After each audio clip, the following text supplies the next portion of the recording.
Right, I'm going to do a spaghetti bolognese today. So this recipe,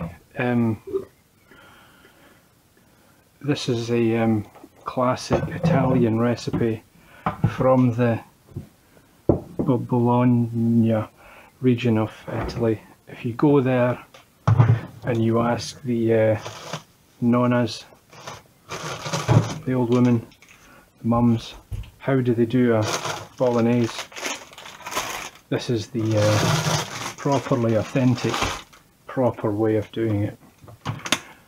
And everything I just said there is of course a load of nonsense. I'm interested in, I'm going to use beef. It's a beef and tomato tasty bit of dinner, and I'm not really interested in, authenticness or anything like that. I'm interested in making a nice bit of dinner, getting some vegetables, getting some good stuff into a dinner, making up a normal meal from scratch, which this is. Yeah, we shall do that. So I'll get this beef started. Plenty of mushrooms into this.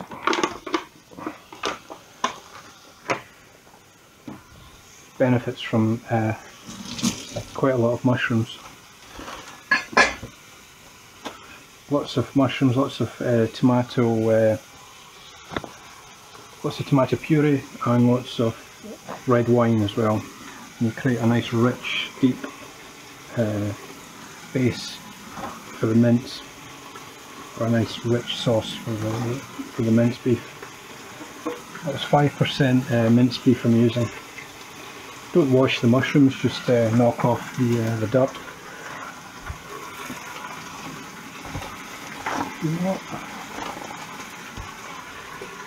These are chestnut mushrooms, but any mushrooms at all will be fine.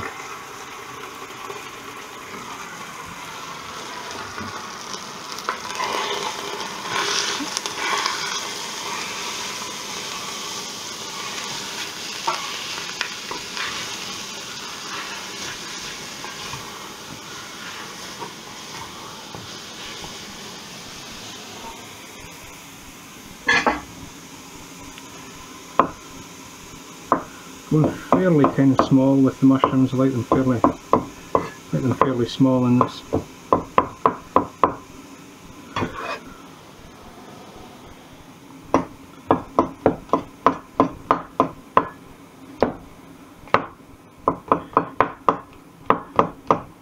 But just as Jamie Oliver would say, clank through them any old way, doesn't matter.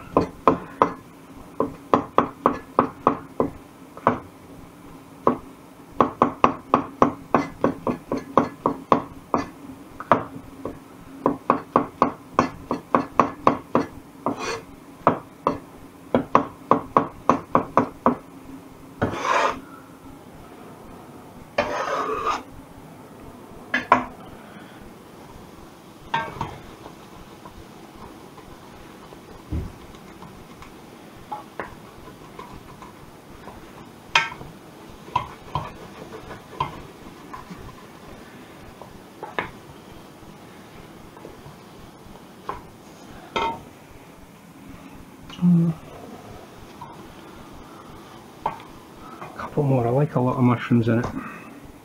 Do one more. I'm going with the onion.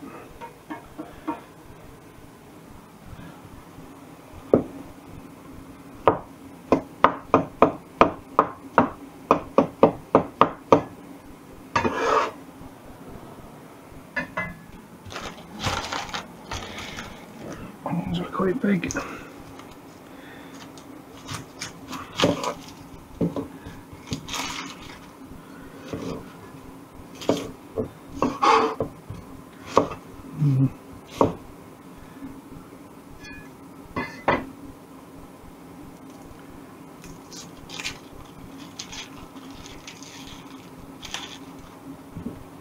But no, this is just a classic kind of British version of your spaghetti bolognese, just your normal normal version with lots of tomato puree and red wine and stuff.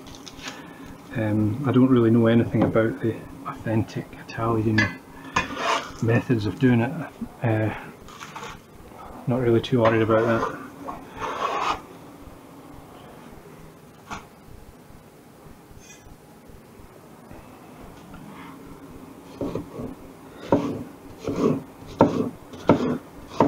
Fairly small.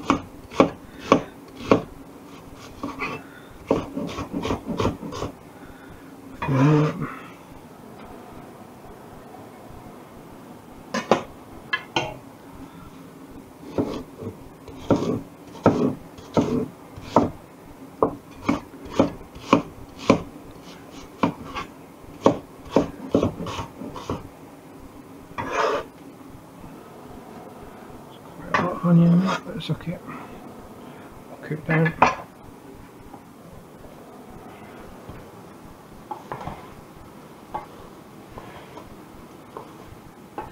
Again, quite a lot of this cooking time is in the frying stage, in this frying stage. Probably do with a slightly bigger pan actually for this quantity. I maybe should have not done quite as much quantity, but it's okay. As usual, clean up as you go along so you keep your work surface clear.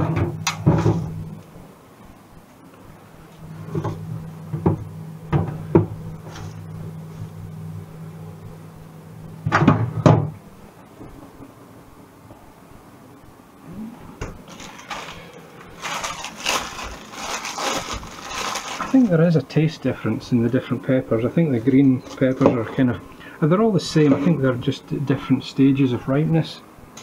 That's what the different colours are, and I think maybe they start off green, then go to orange, and then red. I think. I don't quote me on that. The green peppers are kind of quite bitter, whereas the red ones are a bit sweeter. But I don't really bother. I don't really kind of care. I just bung whichever one comes to hand first, or whichever kind of works with the dish. So, you know, I know I'm going to be putting some red tomatoes into this, so maybe the green pepper might look nice, but not thinking too much about it.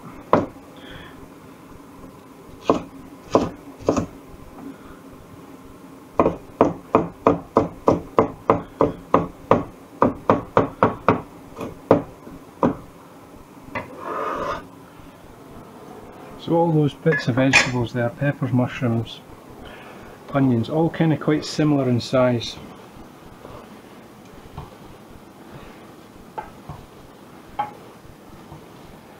The mushrooms are a wee bit bigger, but they'll cook right down to even smaller.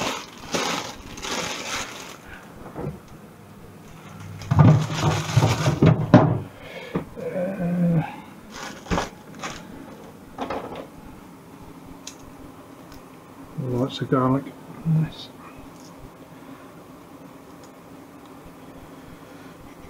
Do one more. Should use these. I think these have been sitting in there for a wee while.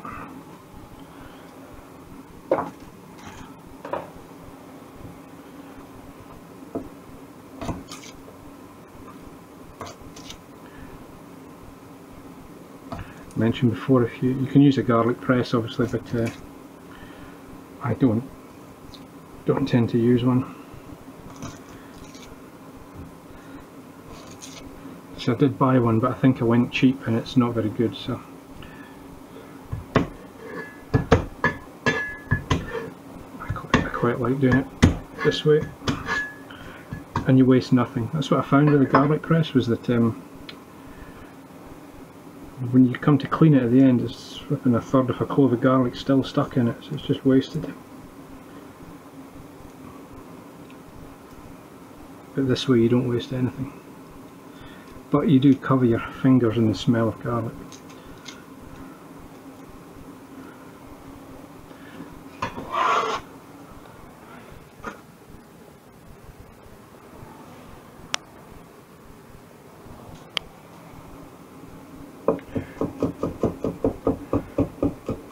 And by chopping it quite large, it's not, the flavour is not too strong.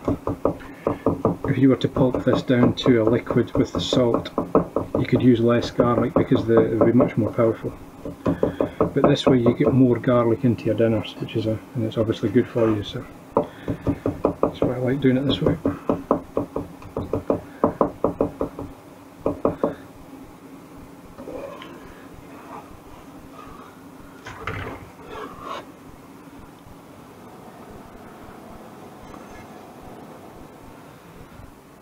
Just rub your hand on the steel to get the garlic smell off your fingers. Carefully. Cut myself doing this the other day.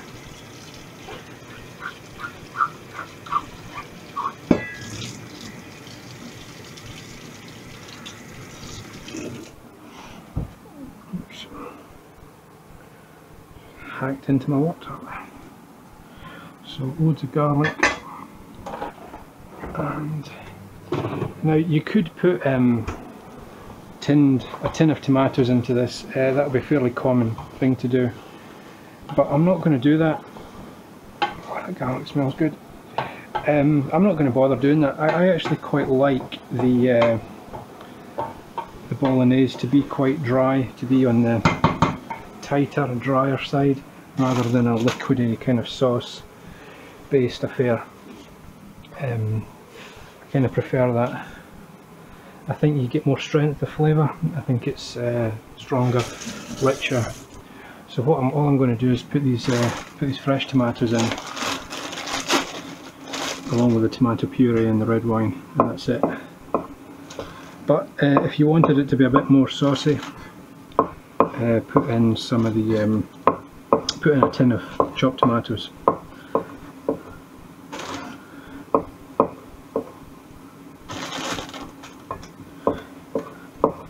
And these baby plum tomatoes are really good. They're very red, very kind of ripe. Good flavour, good strong tomatoey flavour. Just what you want. So that's 5% beef fat, so fairly low in fat. Plus whole pepper, onions, mushrooms, tomatoes. So you know you're getting good vegetables. And I'll put the herbs in as well. I'll put some parsley in at the end.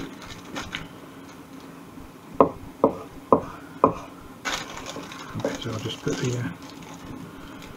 all of these in.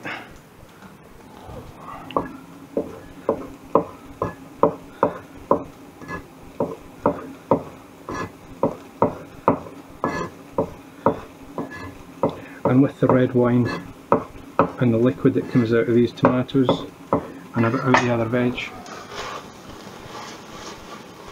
that's going to be enough liquid, I think, to my liking anyway.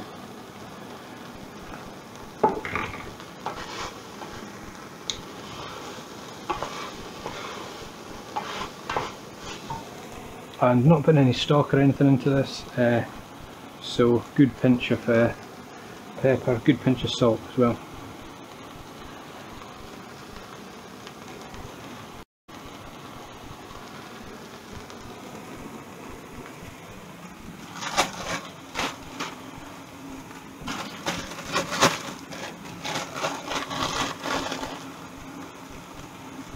Not ready for the shed, we'll stick that in at the end.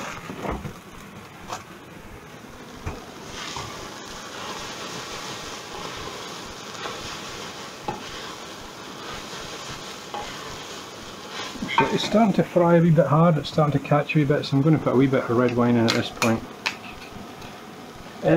Good, bad or indifferent, I've no idea, I don't know anything about red wine. This was £5, supermarket. And I chose it because it was the first one which came to hand.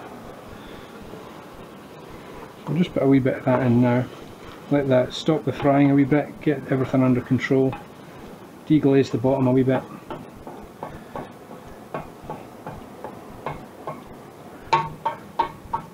And let that reduce. And I'll bung in, probably this is about half a tube, I reckon I'll use most of this.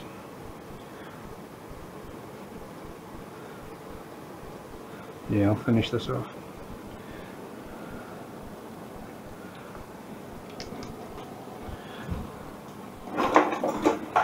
usual.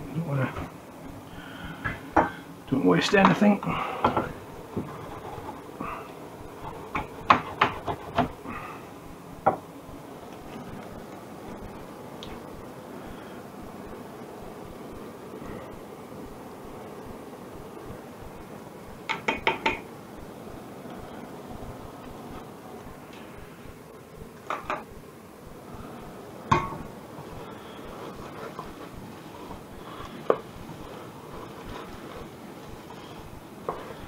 I might put in a wee bit of ketchup as well.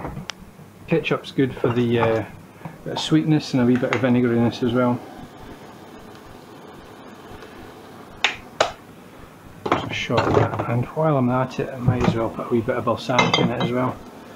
My classic ingredients. Just a wee bit of balsamic vinegar.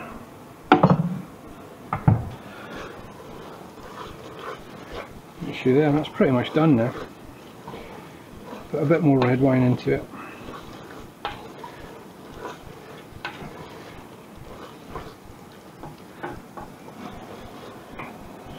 touch more red wine in.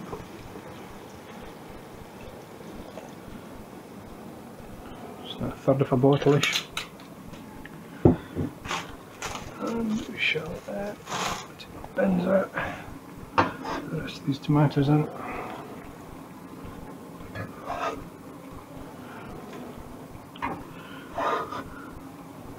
And then I'm just going to let that simmer for a wee while, not very long, and boil up some pasta with it, and that's it.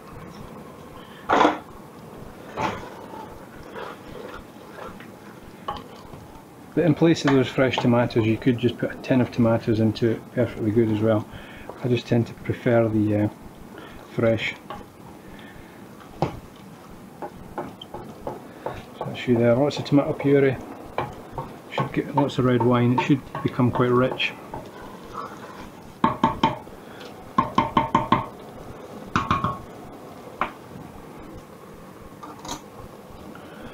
Turn that right down to 1.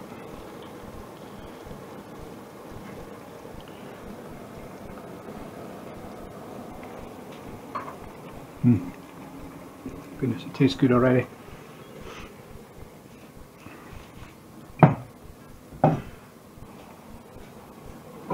Lovely.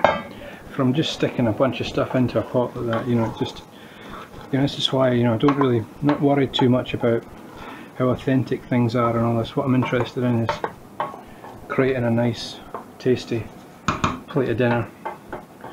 You've got kind of low percentage fat beef, and you've just got a load of vegetables. So pop that lid on. It's not gonna, and that tastes nice already. Because you've put all that red wine, you've put the tomato puree into it, but let that cook maybe 15 minutes or so, and then I'll come back. I might come back right at the end. All I'm going to do is boil some pasta, which is, there's nothing to that. I don't know if I'll do that on the camera or not, we'll see, but just, you all know how to boil pasta. But hopefully you can see the clock. It's a bit dark, but yeah, it's too dark. I will come back after that's cooked for a bit, and then maybe before the pasta or after, I'm not sure. Alright, so I didn't bother recording cooking the pasta, it's just putting water onto pasta and boiling it, so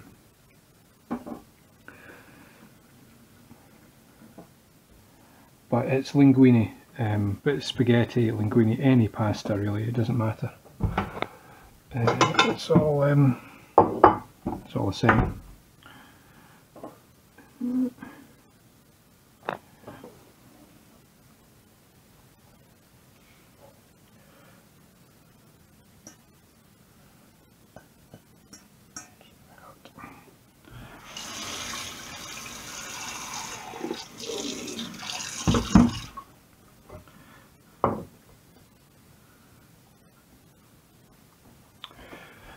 So I'll turn that off and just put in this bit of parsley.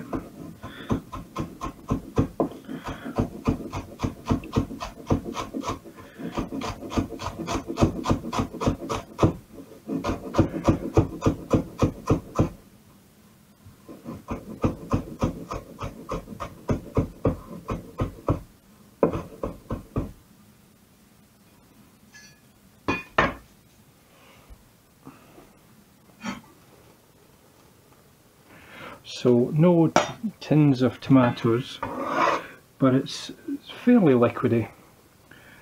But I do quite like it on the drier side, on the thicker, tighter, more dense dry side. So I think it's richer. It's a slightly richer texture, a richer flavour to it.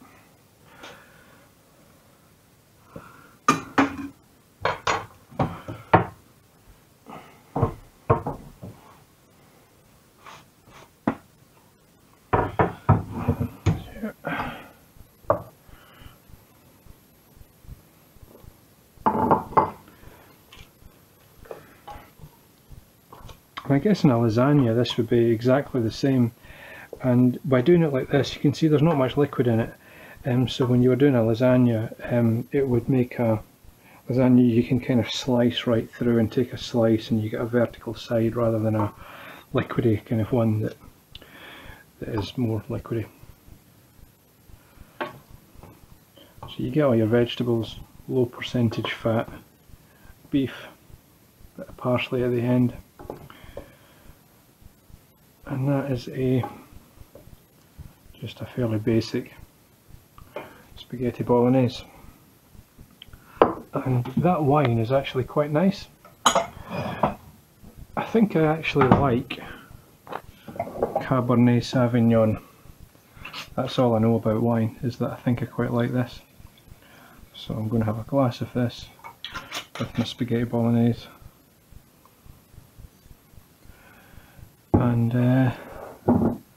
And that's that. We shall call that done. It's really nice today. It'll be even better tomorrow once it's sat overnight. It just gets richens up and it just gets more intense in flavour.